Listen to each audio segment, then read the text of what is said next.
Now, fighting corruption is dangerous. That's according to Nigeria's former Finance Minister Ngozi Okonjo-Iweala.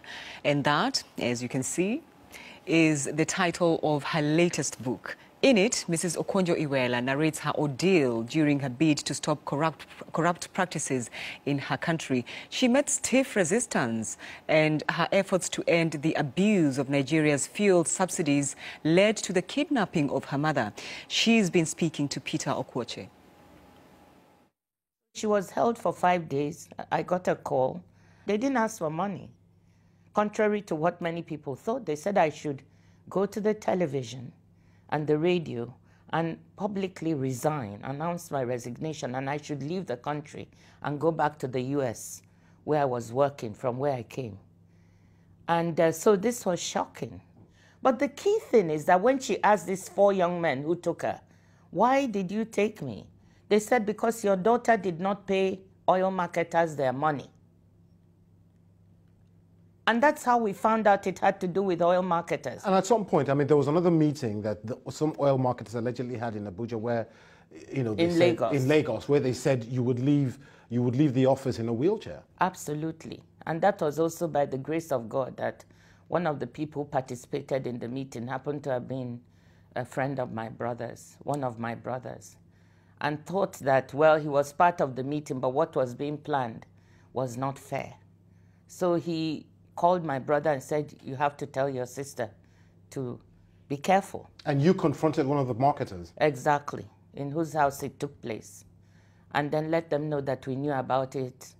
And that was how I think that was averted. But my takeaway from your book is that, you know, fighting corruption in Nigeria is almost impossible. No, I would not say that. And that was the other point of the book, was actually to give hope and show that you can win some battles. Have we won the war? Probably not. But some battles, and you have to win some battles to show it can be won. The issue is, how do you weave all this into a bigger picture? Almost every government in the country has been accused. And see, you are giving up hope and saying you can't win the battle. There's one thing you need to remember, and I say it in the book. The majority of Nigerians are honest, hard-working people.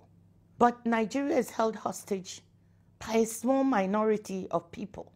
Why should we give up? That's what they want. They want everybody to give up. When you try to fight the corruption, they attack you viciously. And then they get away with it. And I'm trying to say in the book, we mustn't do that. And to give people examples of where you could actually block it, even with threats to your life, to your relatives. I'm not saying that everybody should take that risk, but at the end of the day, some people have to stand up too. And actually, there are other people standing up every day.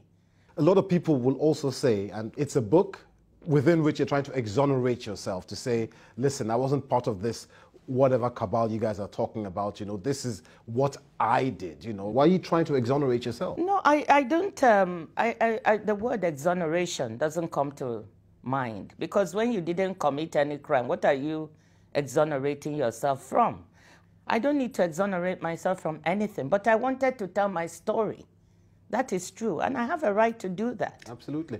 Everybody, anyone else who wants to tell their story can do that. You see, there's something, when people make you a victim, they victimize you all over again. So what they would like to do, and what they've succeeded in doing, those people who are corrupt, they intimidate people.